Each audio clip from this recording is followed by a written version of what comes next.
पैराड्रीम classes में आपका स्वागत है। तो लास्ट क्लास में अपन ने बैक्टीरिया की एनाटॉमी, फिजियोलॉजी, उसके स्पोर के बारे में अपन ने देख चुके थे। ठीक है, अपन ने काफ़ी टॉपिक कवर किए थे। आई होप आप वो देख रहे होंगे और चैनल को लाइक भी सब्सक्राइब भी कर रहे होंगे। ज़्यादा से ज़्यादा बच्चों तक आप वीडियो को पहुँचा रहे होंगे। ठीक है, तो आज अपन नया टॉपिक शुरू करने से पहले मैं आपको एक बात बता दूं, चैनल पे नया है तो सब्सक्राइब कीजिए और वीडियो को लाइक कर दीजिए। चलो शुरू करते हैं अब। तो आज जो टॉपिक अपन शुरू करने जा रहे हैं उसका नाम है स्टरलाइजेशन और डिसइंफेक्शन। ठीक है, स्टरलाइजेशन और डिसइंफेक्शन इसलिए किया जाता है ताकि जो माइक्रो ऑर्गेनिज्म है, जो वेजिटेटिव बैक्टीरिया है, उनको अपन किल कर सकें। ठीक है, दोनों में एक अंतर है। माइक्रो ऑर्गेनिज्म केवल अगर किल कर रहे हो तो होगा डिसइंफेक्शन। अगर माइक्रो ऑर्गेनिज्म के साथ अगर आप किल कर रहे हो किसको, वेजिटेटिव बैक्टीरिया को, वेजिटेटिव बैक्टीरियल स्पोर को अगर आप किल कर रहे हो तो आप कर रहे हो क्या, स्टरलाइजेशन। ठीक है, अब अपन शुरू करते हैं दोनों में अंतर तो ये लिख रहा है, एक एक शुरू करते हैं। सबसे पहले स्टरलाइजेशन की बात करते हैं। Process of killing micro organism including vegetative bacteria spore. ठीक है, बैक्टीरियल स्पोर, यानी कि माइक्रो ऑर्गेनिज्म के साथ अगर आप वेजिटेटिव बैक्टीरियल स्पोर को भी मारते हो तो आप बोलोगे क्या, स्टरलाइजेशन। क्या बोलोगे, स्टरलाइजेशन। अब उसके यूजेस क्या क्या हैं, ध्यान से देखिएगा। यूजेस: प्रिवेंट कंटामिनेशन इन माइक्रोबायोलॉजी लैब, यानी कि माइक्रोबायोलॉजी लैब में अगर कंटामिनेशन को रोकना है तो आप क्या करोगे, स्टरलाइजेशन। मेंटेन रखना एसेप्सिस, कहाँ पे, सर्जरी के दौरान, ड्यूरिंग सर्जरी, तो भी क्या करोगे, स्टरलाइजेशन करोगे। कि food material free from germs, अगर जर्म्स से फूड मटेरियल वगैरह को भी आपको क्या करना है, जर्म्स से फ्री रखना है, तो भी आप क्या करोगे, स्टरलाइजेशन करोगे। Make instrument safe for use, अब जो भी इंस्ट्रूमेंट यूज़ होते हैं सर्जरी के दौरान हो गए, चाहे लेबोरेटरी में हो गए, तो उनको भी स्टरलाइजेशन किया जाता है। ठीक है, तो वहाँ पर ये यूजेस होते हैं स्टरलाइजेशन के। ध्यान रखना, एसेप्सिस को मेंटेन रखना, कंटामिनेशन को रोकना और जर्म्स से फ्री रखना। ठीक है, इंस्ट्रूमेंट को सेफ करना। ठीक है, ताकि उनका अच्छे से आप यूज़ कर सको। अब आगे देखते हैं disinfection. Process of destroying disease causing pathogenic micro organism kill most harmful germs, does not always kill spore. ध्यान से देखना, इस वाली प्रोसेस के अंदर जितने भी हार्मफुल माइक्रो ऑर्गेनिज्म है जो कि पैथोजेनिक है, जो कि क्या है, पैथोजेनिक है, उनको यहाँ पे किल किया जाएगा। यहाँ पे किल किया जाएगा किसके अंदर, अपना डिसइंफेक्शन के अंदर। ठीक है, डिसइंफेक्शन के अंदर अपन किल करेंगे। यहाँ पर डज नॉट, ये पॉइंट याद रखना आप, यहाँ पर हमेशा स्पोर को नहीं मारा जाएगा। ठीक है, यानी कि यहाँ पर स्पोर नहीं मरेंगे। Does not always kill spore, हमेशा यहाँ पे आप स्पोर को नहीं मार सकते। अब दोनों में एक अंतर देख लेते हैं अपन। स्टरलाइजेशन किल माइक्रो ऑर्गेनिज्म, किल पैथोजेनिक माइक्रो ऑर्गेनिज्म। ठीक है, यहाँ तो पैथोजेनिक को मारेगा और यहाँ पे माइक्रो ऑर्गेनिज्म को मारेगा। अब यहाँ पे क्या इंक्लूड हो जाएंगे, स्पोर इंक्लूड हो जाएंगे, पर यहाँ पे नहीं होंगे। यहाँ पर तो भाई साहब जो स्पोर है वो क्या कर जाएंगे, सरवाइव कर जाएंगे। स्पोर यूजुअली सरवाइव, यहाँ पे स्पोर क्या कर जाते हैं, सरवाइव कर जाते हैं। मेक आर्टिकल्स कंप्लीटली स्टेराइल, यानी कि अगर आपको आर्टिकल्स को कंप्लीटली स्टेराइल करना है तो स्टरलाइजेशन करोगे, ना कि डिसइंफेक्शन। क्वेश्चन बन सकता है यहाँ पर। ठीक है, तो यहाँ पर कंप्लीटली अगर आपको आर्टिकल को स्टराइल करना है तो क्या करोगे, स्टरलाइजेशन करोगे, ना कि डिसइंफेक्शन करोगे। Reduces risk of the infection, ये जो इन्फेक्शन होता है उसके खतरे को कम कर देता है। Reduces risk of infection, infection के खतरे को कम कर देता है डिसइंफेक्शन। अब अपन देखते हैं इसके एप्लीकेशंस। क्या देखते हैं? Applications of disinfectants. अब बैक्टीरियोलॉजी में क्या है? Dispose culture safety 3% Lizol. ठीक है, बैक्टीरियोलॉजी में अपन इसका ये यूज है कि अपन किसको डिस्पोज करते हैं? कल्चर को। ठीक है, कैसे आप उसको डिस्पोज कर सकते हो? 3% लाइजोल डाल के। प्रिजर्व सीरा, अगार, फिनोल, अगार, वैक्सीन। अगर आपको प्रिजर्व रखना है तो भी क्या करोगे? डिसइंफेक्टेंट का यूज करोगे। सीरा हो गया, अगार हो गया, फिनोल हो गया, ठीक है, वैक्सीन्स होगी, ये सारे। अब सर्जिकल प्रोसेस में जैसे कि सर्जरी करने के पहले आप हाथ धो लो, ठीक है। क्लीन ऑपरेशन साइट को क्लीन कर दो, ठीक है। ऑपरेशन साइट को अपन क्या करेंगे? क्लीन करेंगे, ठीक है। Collect blood aseptic condition. Aseptic condition का मतलब है रोगाणु युक्त। गलत। अब मैं आपको सही बताता हूँ, रोगाणु युक्त नहीं, रोगाणु मुक्त होगा, ठीक है। असेप्टिक कंडीशन का मतलब है रोगाणु मुक्त, ठीक है, असेप्टिक कंडीशन। अब safe disposal extra off surgical dressing, ठीक है। अब जो भी सर्जिकल ड्रेसिंग वगैरह करते हैं तो भी यहाँ पे ये काम आता है कहने का मतलब डिसइंफेक्टेंट्स। अब अपन आगे चलते हैं हॉस्पिटल्स। डिसइंफेक्टेंट्स ऑपरेशन थिएटर्स, ठीक है। डिसइंफेक्टेंट ऑपरेशन थिएटर, ठीक है। ऑपरेशन थिएटर को अगर आपको डिसइंफेक्ट करना है तो भी डिसइंफेक्टेंट का यूज होगा। Disinfect closely instrument. अब इस ओटी से संबंधित जो भी चीजें होंगी उनको डिसइंफेक्ट करना है तो भी आपको डिसइंफेक्टेंट्स का यूज करना होगा। जैसे कि एंडोस्कोप हो गया, साइटोस्कोप हो गया, इनको आपको डिसइंफेक्ट करना है तो क्या यूज होगा बताइए? डिसइंफेक्टेंट्स यूज होंगे। प्रिवेंट क्रॉस इन्फेक्शन, किसको प्रिवेंट करता है? क्रॉस इन्फेक्शन से आपको क्या करता है? प्रिवेंट करता है। डिसइंफेक्ट लेलिन सर्जिकल, लेरिन का मतलब है रोगाणु मुक्त, ठीक है। Dressing, surgical dressings. Back dressing water safe. अब पानी को अगर आपको साफ रखना है तो क्लोरिनेशन करते हैं, वो भी इसी के अंदर आता है, डिसइंफेक्टेंट्स में आता है। Disinfectant sewage before disposal, disposable, disposal, क्या? डिस्पोजल, यानी कि भाई साहब नाले में पानी बहाने से पहले भी आप उसको क्या करोगे? डिस्पोजल करोगे। क्या करोगे? डिस्पोजल करोगे। गलत। डिसइंफेक्टेड सीवेज, यानी कि जो सीवेज का पानी है उसको आपको डिसइंफेक्टेंट से ट्रीट करना है, उसके बाद ही आप उसको सीवेज में बहाओगे, यानी उसके बाद ही आप उसको डिस्पोजल करोगे। आ गया समझ में? चलो अब आगे चलते हैं।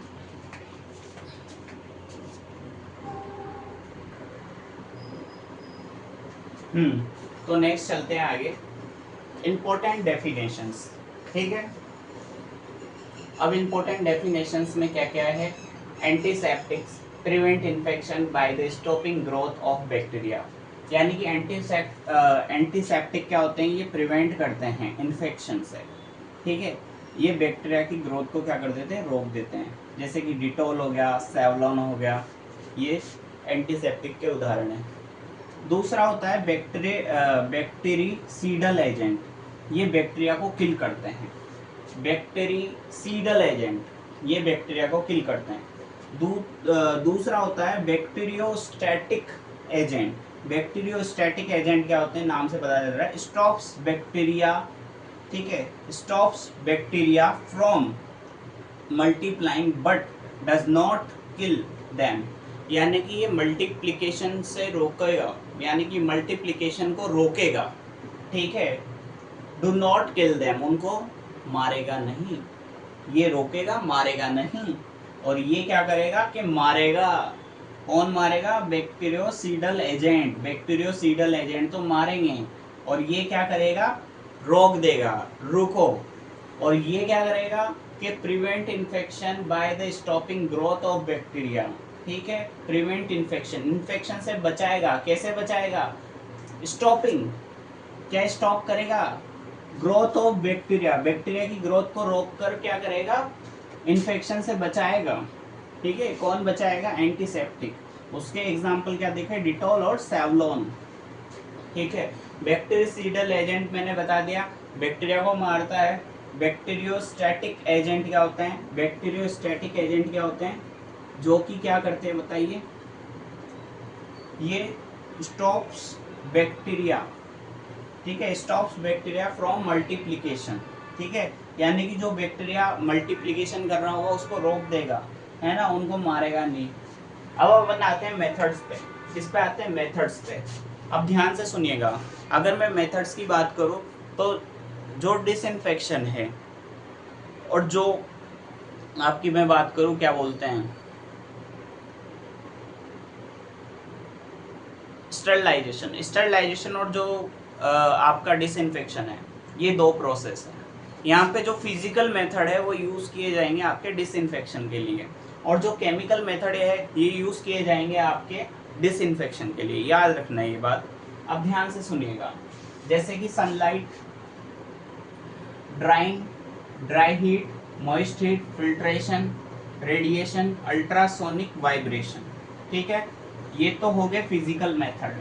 मेथड दो तरह के होते हैं, पहले बता रहा हूँ, फिजिकल मेथड और केमिकल मेथड। फिजिकल मेथड में क्या क्या आएगा? Sunlight, drawing, dry heat, moist heat, filtration, radiation, ultrasonic vibration, ultrasonic vibration. आगे चलते हैं।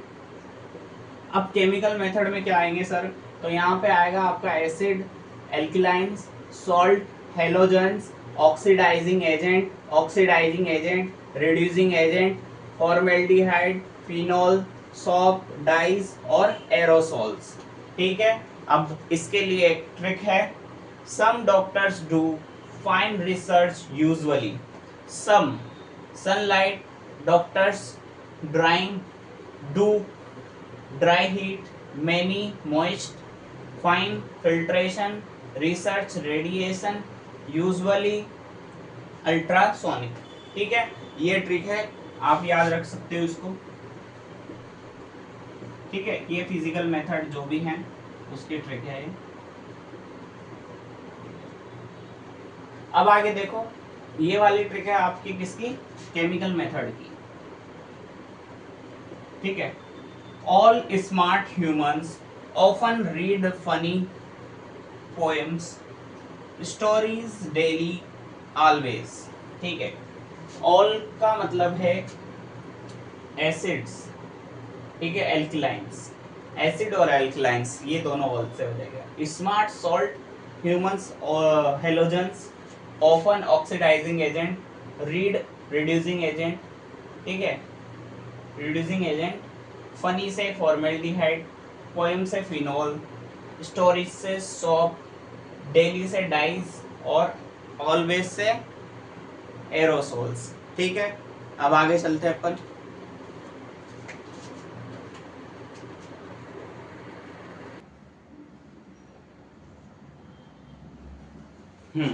तो चलिए नेक्स्ट चलते हैं अपन। यहाँ पर फिजिकल मेथड्स ऑफ स्टरलाइजेशन, यानी कि अपन फर्स्ट शुरू कर रहे हैं। तो यहाँ पर सनलाइट के बारे में बताते हैं। सनलाइट नेचुरल मेथड है, यूवी रेस से जो बैक्टीरिया होते हैं वो किल हो जाते हैं। ठीक है, use reduce to the germs in the river. कहाँ पे यूज होता है ये natural method? River, lakes, tanks, water, यहाँ पे काम आता है। ठीक है, एक बात जो आपको याद रखनी है, not a complete method sterilisation, sterilisation का एक कंप्लीट मेथड नहीं है। कौन सा? सनलाइट वाला। अगला है drying. Drying, dry air kills the many bacteria, spores are not killed. यानी कि जो ड्राई एयर है बहुत सारे बैक्टीरिया को मार देता है लेकिन स्पोर नहीं मारता।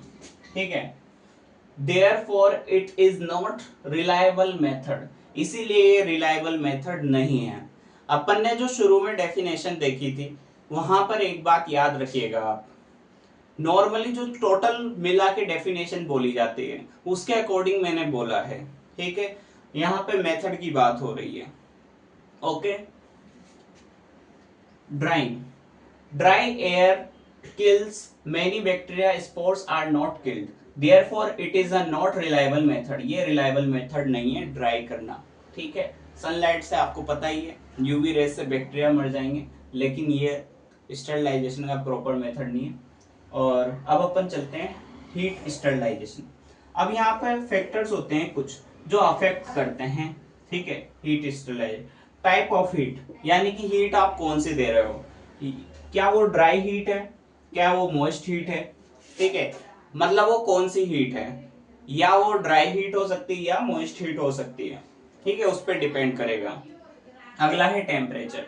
टेम्परेचर जितना ज्यादा होगा उतने ज्यादा बैक्टीरिया मरेंगे, और कितने टाइम तक आप दे रहे हो हीट को वो भी डिपेंड करेगा। नंबर ऑफ माइक्रो ऑर्गेनिज्म, अगर हो सकता है अगर नंबर ऑफ माइक्रो ऑर्गेनिज्म ज्यादा होए तो आपको हीट ज्यादा देर तक देनी पड़ेगी, ठीक है, उस पर भी डिपेंड करेगा number of micro organism. Presence of spores, यानी कि स्पोर प्रेजेंट है या नहीं है उस पर भी डिपेंड करेगा।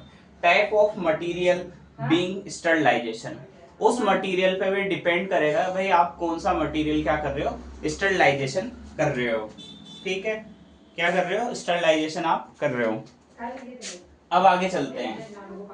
अब यहाँ पर हीट स्टरलाइजेशन की बात करता हूँ। ये दो तरह का होता है, एक तो ड्राई हीट और मॉइस्ट हीट, दो तरह से आपको हीट, मतलब सॉरी, जिसको भी आपको स्टरलाइज करना है तो दो तरह की हीट का यूज होता है वहां पे, ड्राई हीट और मॉइस्ट हीट।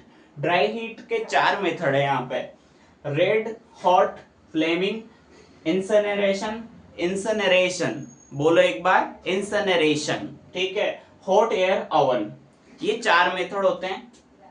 अगला है मॉइस्ट हीट।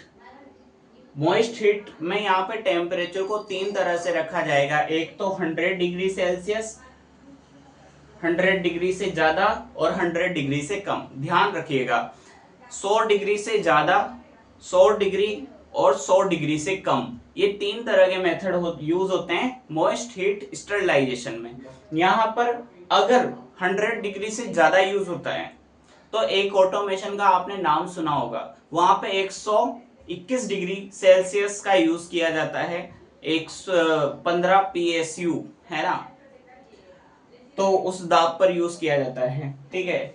अभी याद नहीं रहा, आप इतना याद रखिएगा कि 121 डिग्री सेल्सियस यूज किया जाता है ऑटोमेशन में। सॉरी, ऑटोमेशन नहीं होता, वो ऑटोक्लेव होता है। क्या होता है, ऑटोक्लेव होता है। अगला है dry heat sterilisation. How does dry heat kill, अब ड्राई हीट कैसे किल करता है वो देखते हैं अपन। यहाँ पे आपको पता होगा अपन ने जो प्रोटीन की जो बैक्टीरिया की स्ट्रक्चर पड़ी थी उसके अंदर भाई साहब कोई भी जो सेल होती है वो प्रोटीन से भी बनी होती है, तो जो बैक्टीरिया होगा उसके अंदर भी प्रोटीन होगा, तो उसका डीनेचुरेशन होगा जिसकी वजह से बैक्टीरिया मर जाएगा। तो यहाँ पे प्रोटीन का डीनेचुरेशन होता है। क्या होता है, प्रोटीन का डीनेचुरेशन होता है। ऑक्सीडेशन ऑफ सेल्स, जो सेल्स होती है उनका क्या हो जाता है, ऑक्सीडेशन हो जाता है, ठीक है। Toxic effect of high temperature, अब जब इतना हाई टेम्परेचर होगा तो उसके टॉक्सिक इफेक्ट दिखेंगे जिसकी वजह से बैक्टीरिया क्या हो जाएगा, मर जाएगा, ठीक है। अब अपन नेक्स्ट चलते हैं, देखें।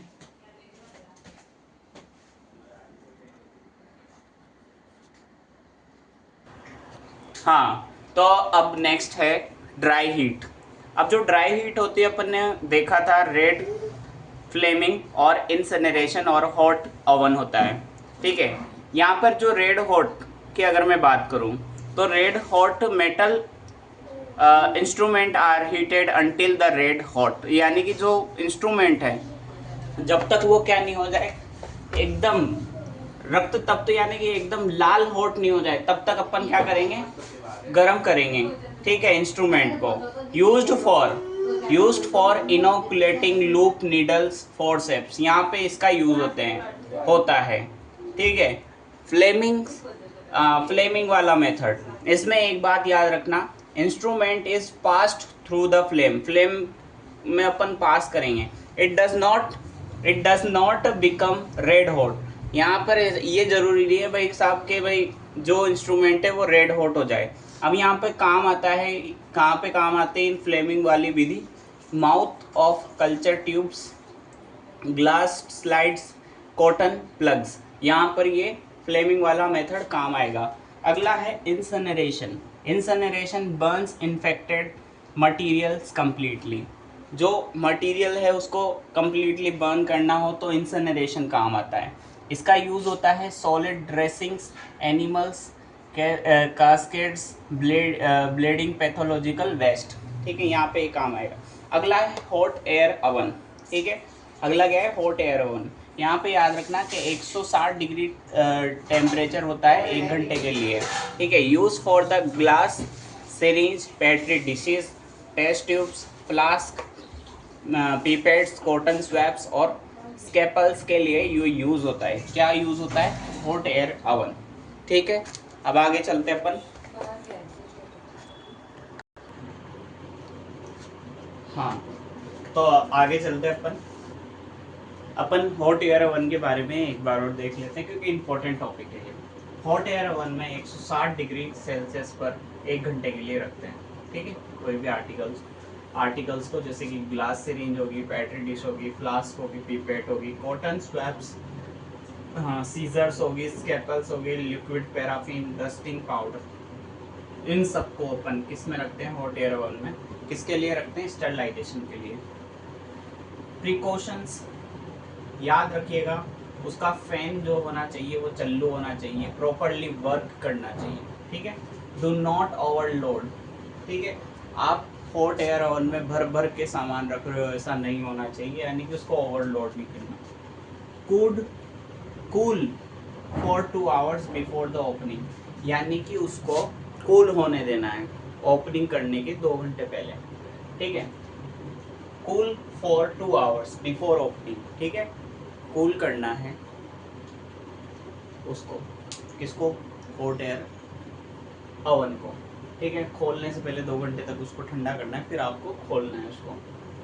अब आगे चलते हैं, स्टरलाइजेशन कंट्रोल। अब हॉट एयर ओवन से क्या क्या चीज़ें कंट्रोल की जा सकती है, Clostridium tetani, brown tube, green colour की होती है, थर्मोकपल्स, इन सबको अपन कंट्रोल कर सकते हैं।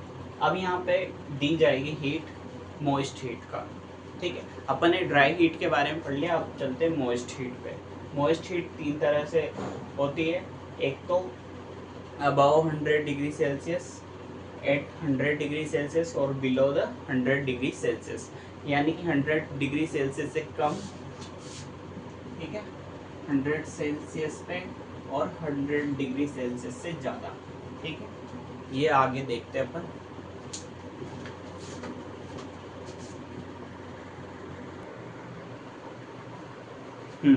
अब आगे नेक्स्ट चलते हैं अपन, मॉइस्ट हीट स्टरलाइजेशन, इसको अपन अब डिटेल में देखते हैं। ठीक है, सबसे पहले अपन इसका प्रिंसिपल देखते हैं, मॉइस्ट हीट स्टरलाइजेशन काम कैसे करता है। ठीक है, काम ऐसे करता है जी, अपने जो प्रोटीन होता है वो बैक्टीरिया के अंदर मिलेगा ही सही, प्रोटीन की से ही अपना बैक्टीरिया बना होता है। तो जो बैक्टीरिया के अंदर जो प्रोटीन होगा उसका डीनेचुरेशन होगा, उसका कोएगुलेशन होगा, जिसकी वजह से बैक्टीरिया क्या हो जाएगा, मर जाएगा। Kills bacteria by the protein denaturation और coagulation. Temperature below 100 degree Celsius, यानी कि 100 डिग्री सेल्सियस से जब अपन कम हीट लेंगे, ठीक है, और कौन सी हीट लेंगे, जिसके अंदर मॉइस्चर हो। ठीक है, मॉइस्ट हीट हो। अब देखो, टेम्परेचर बिलो द 100 डिग्री, पहला उदाहरण है इसका पास्चुराइजेशन, पास्चुराइजेशन ऑफ मिल्क। ठीक है, इसकी 2 मेथड है, पहला होता है होल्डर मेथड, दूसरा होता है फ्लश मेथड। होल्डर मेथड में क्या करते हैं, 63 डिग्री सेल्सियस पे 30 मिनट के लिए गर्म करते हैं। ठीक है, इसको बोलते हैं होल्डर मेथड। अगला होता है फ्लश मेथड। फ्लश मेथड में 72 डिग्री सेल्सियस पर 15 से 20 डिग्री ताप पर अपन दूध को क्या करते हैं, गर्म करते हैं। उसके बाद after heating milk cold immediately, यानी कि दूध को तुरंत ताप को ठंडा कर देना, इसको बोलते हैं फ्लश मेथड। ठीक है, जितनी भी मदर डेयरी, सरस दूध और जो भी मिल्क फैक्ट्रियाँ क्या बोलते हैं घरों तक पहुंचाती है थैलियों में पैक करके, वो यही मेथड से करते हैं, फ्लश मेथड से। ठीक है, अब होल्डर मेथड के बारे में एक बात याद रखना, कोक्सीलिया जो सरवाइव कर सकता है होल्डर मेथड में, यानी कि आपने ये मेथड लगाया तो ये वाला बैक्टीरिया रह सकता है कोक्सीलिया। ठीक है, अब यहाँ पर जो ये मेथड है पास्चुराइजेशन है ना, इसके अंदर माइक्रोबैक्टीरियम, साल्मोनेला और ब्रूसेला ये तीनों मर जाएंगे। ठीक है, अगला है vaccine. Vaccine 60 degree Celsius for 1 hour, यानी कि 60 डिग्री सेल्सियस देंगे 1 घंटे के लिए, वैक्सीन बात करवाते हैं। ठीक है, यानी कि 60 डिग्री सेल्सियस पे अपन रखते हैं 1 घंटे के लिए। Kills non spore forming bacteria in a vaccine, vaccine के अंदर भी बैक्टीरिया होते हैं तो उनको मारना जरूरी होता है, तो नॉन स्पोरिंग जो बैक्टीरिया होते हैं वैक्सीन के अंदर तो उनको मारा जाता है। ठीक है, आगे चलते हैं। इन सेपिसेशन, ठीक है, इन सेपिसेशन, ठीक है, इन सेपिसेशन यहाँ पे 80 डिग्री सेल्सियस पर रखा जाता है। Use for the media containing serum और एग। ठीक है, इस किसके लिए यूज होता है ये, मीडिया कंटेनिंग सीरम एग के लिए यूज होता है, ध्यान रखना। और एग्जाम्पल है इसका serum slope, LJ medium, LJ medium का पूरा नाम है लाउनस्टन जेनसन मीडियम, लाउनस्टन जेनसन मीडियम। ठीक है, अगला है टिंडेलाइजेशन, टिंडेलाइजेशन, टिंडेलाइजेशन, टिंडेलाइजेशन इसका प्रिंसिपल क्या है, पहले तो भाई साहब ये वेजिटेटिव बैक्टीरिया को मारता है, फिर जो स्पोर जर्मिनेशन होती है रेस्ट पीरियड में, फिर उसके बाद नेक्स्ट हीटिंग में क्या करता है, जो अगले हीटिंग में किसको मारता है, न्यूली फॉर्म्ड बैक्टीरिया को। ठीक है, पहले तो देखो ध्यान से कि ये जो वेजिटेटिव बैक्टीरिया होते हैं, जो वेजिटेटिव बैक्टीरिया होते हैं, जो प्रॉपर बैक्टीरिया होते हैं उनको मारेगा, फिर जो रेस्ट पीरियड होगा उसमें जो स्पोर जर्मिनेट हो रहे हैं, ठीक है, उसके बाद स्पोर जर्मिनेट होंगे, फिर जो नेक्स्ट हीटिंग होगी फिर उसमें जो न्यूली फॉर्म्ड बैक्टीरिया होगा उनको मार देगा। अब यहाँ पे जो टेम्परेचर रखा जाता है, देखो टेम्परेचर 800 डिग्री सेल्सियस, तो यहाँ पे 100 डिग्री सेल्सियस रखा जाएगा 30 मिनट के लिए।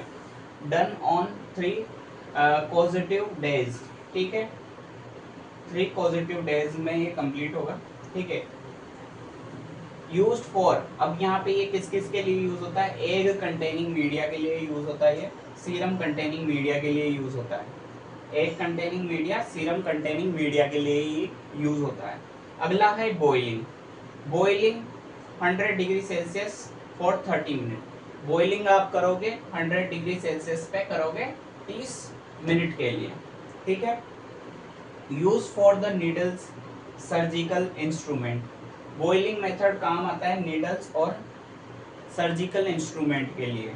ठीक है, not kills the vegetative bacteria, यहाँ पे जो बॉइलिंग मेथड है इससे वेजिटेटिव बैक्टीरिया मर जाते हैं लेकिन स्पोर नहीं मरते, स्पोर नहीं मरते, और एक वायरस रह जाता है, कौन सा वाला, हेपेटाइटिस वायरस। ठीक है, अब आगे चलते हैं अपन अबव द 100 डिग्री सेल्सियस, यानी कि 100 डिग्री सेल्सियस से ज़्यादा, 100 डिग्री सेल्सियस से ज़्यादा की अगर मैं बात करूँ तो यहाँ पर टेम्परेचर होगा 121 डिग्री सेल्सियस। ठीक है, और 15 IB यहाँ पे ये प्रेशर होगा। ठीक है, कितना टाइम तक दोगे आप प्रेशर, 15 से 20 मिनट। ठीक है, इतना टेम्परेचर और इतना प्रेशर रहेगा 15 से 20 मिनट। ठीक है, यहाँ पे इस प्रिंसिपल पे ये काम करता है।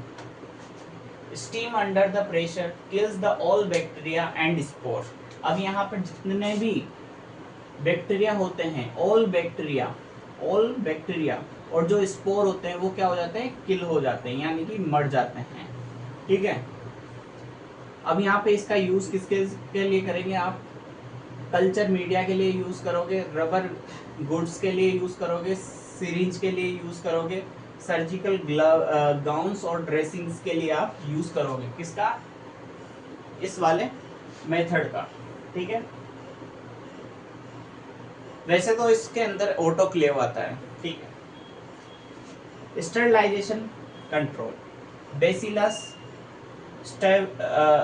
स्टेरोथर्मोफिलस spores, brown tube, autoclave tape, thermocouples, इनको कंट्रोल किया जाता है। अब इसके टाइप मैं बताऊं ऑटोक्लेव के, तो 3 टाइप होते हैं।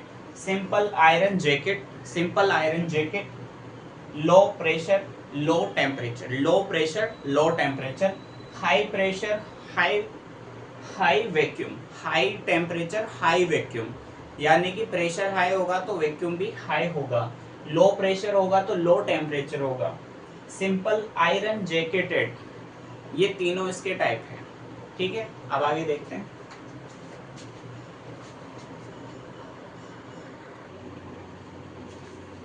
हाँ, तो नेक्स्ट चलिए अपन तो नेक्स्ट देखते हैं अपन स्टरलाइजेशन बाय फिल्ट्रेशन, यानी कि फिल्ट्रेशन के द्वारा स्टरलाइजेशन। अब बहुत सारी चीज़ें ऐसे तो नहीं होती कि अपन उसको गर्म कर सकते हैं, तो उनको क्या करना पड़ेगा, फिल्टर करना पड़ेगा। Use for the heat sensitive liquid, जो सेंसिटिव लिक्विड होते हैं उनके फिल्टरलाइजेशन करने के लिए अपन को उनके स्टरलाइजेशन के लिए अपन को क्या करना पड़ता है, फिल्टर करना पड़ता है। इसीलिए अपन इस वाले मेथड का यूज करते हैं, sterilisation by filtration, which can not by be heated, जिनको गर्म नहीं कर सकते। Remove bacteria by the passing liquid through a filter, यानी कि क्या होता है, एक फिल्टर होता है, ठीक है, एक लिक्विड होता है, उसमें से गुजारते अपन।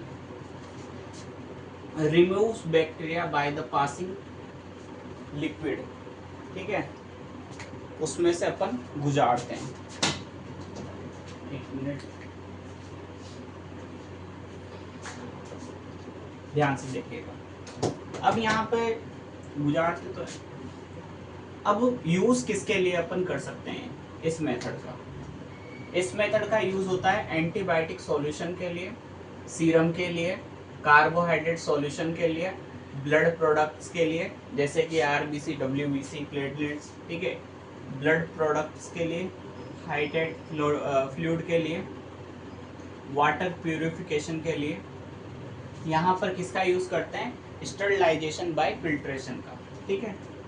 बैक्टीरियल टॉक्सिन्स, बैक्टीरियोफेजेस के लिए यहाँ पे अपन यूज कर सकते हैं, ठीक है। कौन से मेथड का यूज करेंगे, फिल्ट्रेशन का, ओके।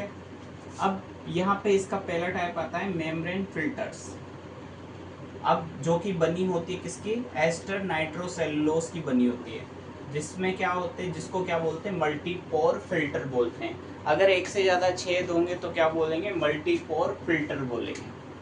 अब यहाँ पे पोर का साइज भी लिख रखा है, 0.015 माइक्रोमीटर होता है, 0.012 माइक्रोमीटर, 0.22 माइक्रोमीटर, ठीक है, ये पोर्स का साइज होता है।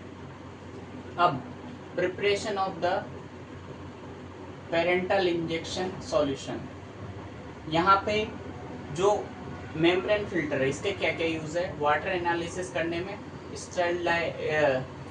स्टरलिटी टेस्टिंग में, प्रिपरेशन ऑफ पेरेंटल इंजेक्शन में, ठीक है। अब इसकी कमी क्या है, इसकी कमी क्या है, इसके ड्रॉबैक्स क्या है। वायरस माइकोप्लाज्मा में पास थ्रू द फिल्टर, यानी कि जो वायरस होते हैं, माइकोप्लाज्मा जो होता है वो पास कर जाता है फिल्टर से। Therefore the filtered serum is not a completely safe, इसीलिए अपन कहते हैं जो सीरम होता है वो अगर आप इस मेथड से उसको क्या करोगे, स्टरलाइज करोगे, तो उसको अपन कम्प्लीटली सेफ नहीं बोल सकते। टाइप ऑफ फिल्टर्स, अब फिल्टर्स के कितने टाइप होते हैं, break filter, chamber fitted filter, Chamberland filter, Seitz filter, है ना, sintered glass filter, membrane filter, ठीक है। मेम्ब्रेन फिल्टर को कोलॉइडियल फिल्टर भी बोलते हैं। अब अगला आता है अपना रेडिएशन स्टरलाइजेशन, क्या आता है, रेडिएशन स्टरलाइजेशन, अल्ट्रा। अब इसमें जो पहला टाइप आता है वो होता है ultraviolet radiation. Ultraviolet radiation में लो प्रेशर देते हैं। अब लो प्रेशर कैसे आएगा? हाई मर्क्यूरिक लैंप्स है, हाई मर्क्यूरिक लैंप्स है, ठीक है। सोर्स क्या है इस अल्ट्रा वायलेट रे का? Low pressure mercuric vapour lamp, ठीक है। वेव लेंथ कितनी होती है? 253.7 नैनोमीटर, 253.7 नैनोमीटर। अब किस पे एक्शन करेगा भाई? किस पे एक्शन होगा? तो प्रोटीन का डीनेचुरेशन होगा, डीएनए डैमेज होगा, स्टॉप्स डीएनए रेप्लिकेशन, तभी तो स्टरलाइजेशन करेंगे। स्टरलाइजेशन आप कर रहे हो तो भाई साहब जो बैक्टीरिया होगा तो उसका जैसे प्रोटीन डैमेज होगा तो वो खत्म है, डीएनए डैमेज होगा तो खत्म है, और डीएनए का रेप्लिकेशन भी बंद होगा तो भी खत्म है। तो इन तीनों ये तीनों चीजें करेगा ये, ठीक है। Ultraviolet radiation produces peroxide in a medium, peroxide produce करता है मीडियम के अंदर। अब इसका क्या क्या यूज है? Kill micro organism, preparation of bacterial virus vaccine, यानी कि बैक्टीरिया और वायरस और वैक्सीन को बनाने में काम आता है। Sterilisation of OT laboratories and public palaces, ठीक है। पब्लिक पैलेसेस को आपको स्टरलाइज करना है या प्रिपरेशन करना है बैक्टीरियल वायरल वैक्सीन, ये जो भी बनती है वो इनमें इसमें काम आता है किसका? अल्ट्रा वायलेट यूवी रेडिएशन का। अब इम्पोर्टेंट मैं आपको एक बात बताता हूँ, जो ग्राम पॉजिटिव बैक्टीरिया होते हैं, यानी कि जो ग्राम पॉजिटिव होते हैं वो ज़्यादा रेजिस्टेंट होते हैं किसके मुकाबले? ग्राम नेगेटिव के मुकाबले। स्पोर हाईली रेजिस्टेंट, और जो स्पोर होते हैं वो हाईली क्या होते हैं? रेजिस्टेंट होते हैं, ठीक है। आप एक बार देख लीजिए। इसके बाद नेक्स्ट चलते हैं अपन।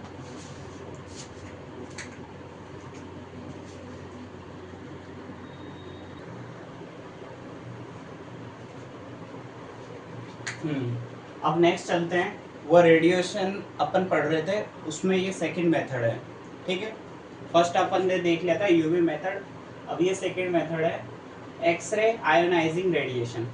अब इसमें एक्शन किस पे होता है? डीएनए पर। यहाँ पे किस किस को मारता है ये? बैक्टीरिया और स्पोर को। किसको मारेगा?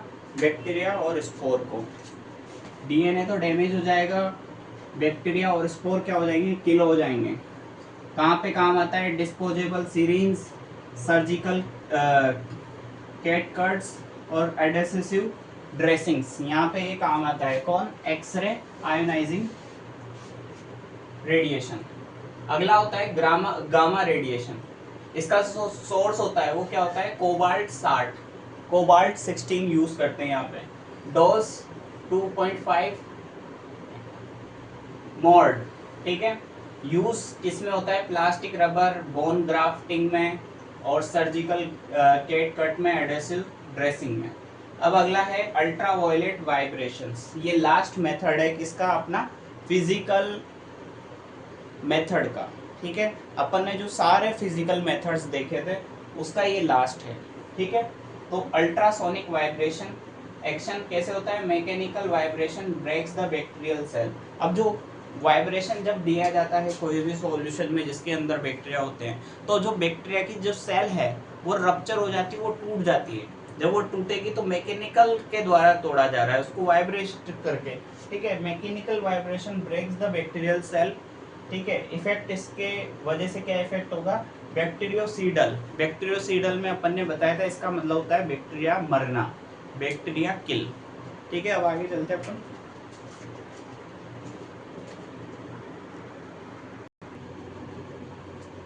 हाँ, तो चलिए अब अपन लास्ट स्लाइड देख लेते हैं, लास्ट, जिसमें अपन देखेंगे केमिकल मेथड ऑफ स्टरलाइजेशन, ठीक है, जिसको अपन डिसइंफेक्शन भी बोलते हैं, जो इसमें अपन करते हैं, यानी कि केमिकल मेथड ऑफ स्टरलाइजेशन। अब केमिकल मेथड जब आप पढ़ रहे हो तो भाई ये कैसे काम करेगा? How chemicals kills the bacteria. Answer, protein coagulation होगा तब बैक्टीरिया मरेगा। डैमेज होगी सेल मेम्ब्रेन तब भी बैक्टीरिया मरेगा। ऑक्सीडेशन ऑफ सेल सेल का ऑक्सीडेशन होगा तब भी बैक्टीरिया मरेगा। ये तीनों कारण की वजह से जब कोई केमिकल यूज करते हो तो ये तीनों प्रोसेस होगी। बैक्टीरिया प्रोटीन का कोएगुलेशन होगा, सेल मेम्ब्रेन डैमेज होगी, और सेल मेम्ब्रेन डैमेज होने के साथ ऑक्सीडेशन होगा सेल का, तो जिससे क्या होगा, बैक्टीरिया मर जाएगा। अब यहाँ पे कुछ इम्पोर्टेंट बात अपन करें तो ध्यान से देखो। इसके साथ ही इनएक्टिव बैक्टीरियल एंजाइम, ठीक है, एक चीज और बताना भूल गया, ये वाली, ठीक है, जो बैक्टीरियल एंजाइम होंगे वो भी इनएक्टिव हो जाएंगे, जिससे जो बैक्टीरिया होगा वो मर जाएगा। ठीक है, ये बैक्टीरिया है, ये मर जाएगा। ठीक है, प्रोटीन का कोएगुलेशन होगा, सेल मेम्ब्रेन डैमेज होगी, और बैक्टीरिया जो एंजाइम होंगे वो इनएक्टिव हो जाएंगे। अगला है इंपॉर्टेंट केमिकल्स। अब अपन जब केमिकल मेथड पढ़ रहे हैं तो उसमें अपन केमिकल्स के बारे में ही पढ़ेंगे, बस दैट्स इट। तो एसिड और एल्कलाइंस ये क्या करते हैं, स्टॉप बैक्टीरियल ग्रोथ। बैक्टीरिया की ग्रोथ होती है आगे, यानी कि ये बैक्टीरिया है, ये इतना बड़ा हो जाएगा तो इसकी ग्रोथ को क्या कर देगा, स्टॉप कर देगा। कौन कर देगा, एसिड और एल्कलाइंस। अब इसमें क्या यूज करते हैं, बोरिक एसिड, वीक एंटीसेप्टिक होता है ये। Microbacterium more resistant to the acid. अब जो माइक्रोबैक्टीरियम होता है वो मोर रेजिस्टेंट होता है किसके लिए, एसिड के लिए। अगला आता है distil water. Distil water reduce the bacterial survival. ठीक है, ये बैक्टीरियल जो रिड्यूस करता है बैक्टीरियल सर्वाइवल को, या जैसे कि बैक्टीरिया ज्यादा सर्वाइव कर सकता है, अगर इसको डालोगे आप डिस्टिल वाटर को तो उसका जो सर्वाइवल है वो क्या हो जाएगा, रिड्यूस हो जाएगा। अगला होता है अपना मेटेलिक आयंस। ये प्रिवेंट करता है बैक्टीरिया की ग्रोथ को, बैक्टीरिया की ग्रोथ को होने से बचाता है। कौन, मेटेलिक आयंस। अब मेटेलिक आयंस के रूप में आप मर्क्यूरिक क्लोराइड यूज करते हो, सिल्वर नाइट्रेट यूज करते हो। Mercuric chloride, silver nitrate, mercuric chloride, silver nitrate, ये दोनों क्या होते हैं, मेटेलिक आयंस होते हैं। अगला होता है इनऑर्गेनिक एसिड। इनऑर्गेनिक एसिड के रूप में अपन, अब देखो, इनऑर्गेनिक एसिड के रूप में अपन पोटेशियम टेलुराइड और फ्लोराइड इनका यूज करते हैं, बट ये करता क्या है, ये इनहिबिट करता है बैक्टीरियल एंजाइम को, यानी कि बैक्टीरियल एंजाइम को क्या करता है, इनहिबिट करता है इनऑर्गेनिक एसिड। अगला यूज अपन करते हैं हेलोजेंस का। किसका यूज करते हैं, हेलोजेंस का। अब हेलोजेंस जैसे आप क्लोरीन, ब्रोमीन उनको जानते हो, आयोडीन, तो उन्हीं का यूज होता है। ये क्या करते हैं, kill bacteria by the damaging protein. Bacteria को मारेंगे उनके जो बैक्टीरिया को कैसे मारेंगे, उनके प्रोटीन के द्वारा। बैक्टीरिया बाय डैमेजिंग प्रोटीन, ठीक है। क्लोरीन, आयोडीन, ब्रोमीन, ये इसके एग्जाम्पल है। अब यहाँ पे जो आयोडीन होता है ये स्किन एंटीसेप्टिक के रूप में यूज होता है। जो क्लोरीन यूज होता है ड्रिंकिंग वाटर के लिए यूज होता है। आपको पता होगा जो स्विमिंग पूल वगैरह होता है वहां पे क्लोरीन को डाला जाता है, जो वाटर को बार बार साफ करने के लिए, यानी डिसइंफेक्शन करने के लिए, डिसइंफेक्ट करने के लिए। अब यहाँ पे एक बात याद रखना, ये जो हेलोजेंस होते हैं वो बैक्टीरिया को मार देते हैं, फंगी को मार देते हैं और वायरस को मार देते हैं, पर स्पोर को नहीं मारते हैं। ठीक है, डू नॉट किल स्पोर, यानी कि स्पोर को किसके द्वारा नहीं मारा जा सकता, हेलोजेंस के द्वारा। अच्छा क्वेश्चन बन सकता है। ऑक्सीडाइजिंग एजेंट, ऑक्सीडाइजिंग एजेंट ये वीक एंटीसेप्टिक होते हैं। ये क्या होते हैं, वीक एंटीसेप्टिक, वीक एंटीसेप्टिक होते हैं। ठीक है, अब इसका एग्जांपल है hydrogen peroxide. Hydrogen peroxide H2O2, H2O2, H2O2, ठीक है। Potassium permanganate, potassium permanganate, KMnO4, KMnO4, ये किसके एग्जांपल है, ऑक्सीडाइजिंग एजेंट के, ऑक्सीडाइजिंग एजेंट के। ठीक है, अगला है फॉर्मेल्डिहाइड। अगला क्या है, फॉर्मेल्डिहाइड। अब यहाँ पे एक बात याद रखना, सिरिडिल, सिरिडिल, सिरिडिल, सिरिडिल, अगर ये जिसके पीछे चिढ़ जाएगा यानी कि उसको मारा जा रहा है, बैक्टीरिया सिरिडिल, बैक्टीरिया को मारा जा रहा है। स्पोरिसिरिडिल, स्पोर को मारा जा रहा है। वायरोसिरिडिल, वायरस को मारा जा रहा है। अब यहाँ पे यूजेस की बात करते हैं फॉर्मेल्डिहाइड के। इसके द्वारा वैक्सीन, बैक्टीरियल टॉक्सिन्स, शूज और वार्ड्स और ओटी में काम आता है। कौन? फॉर्मेल्डिहाइड। अब फ्यूमिगेशन क्या होता है? 50 ml में 40% फॉर्मेलिन डालते हैं। 50 ml में 40% क्या डालते हैं? फॉर्मेलिन डालते हैं। एक्सपोजर कितने घंटे में होता है? 4 घंटे में। कितने घंटे में? 4 घंटे में एक्सपोजर होता है। कितने घंटे में एक्सपोजर होता है? 4 घंटे में। ह्यूमिडिटी 60% इसके लिए बेस्ट होती है। ह्यूमिडिटी कितना? 60% बेस्ट होती है। अगला आता है अपना फिनोल। क्या आता है? फिनोल सर्जिकल इंस्ट्रूमेंट, लेबोरेटरी और स्पिल्स में यहाँ पे काम आता है। ये फिनोल यहाँ पे काम आता है। कंसंट्रेशन याद रखना, कितने कंसंट्रेशन में फिनोल का यूज करते हैं एज अ डिसइंफेक्टेंट में? तो आपका आंसर आएगा 3%। जैसे कि आपको क्वेश्चन दे दिया फिनोल को यूज किया जाता है, फिनोल को यूज किया जाता है कितने परसेंटेज में? जैसे ऑप्शन दे दिया आपको 1%, 2%, 3% और 4%। तो सही आंसर क्या होगा? 3%। ठीक है। अगला आता है आपके सोप्स डिटर्जेंट।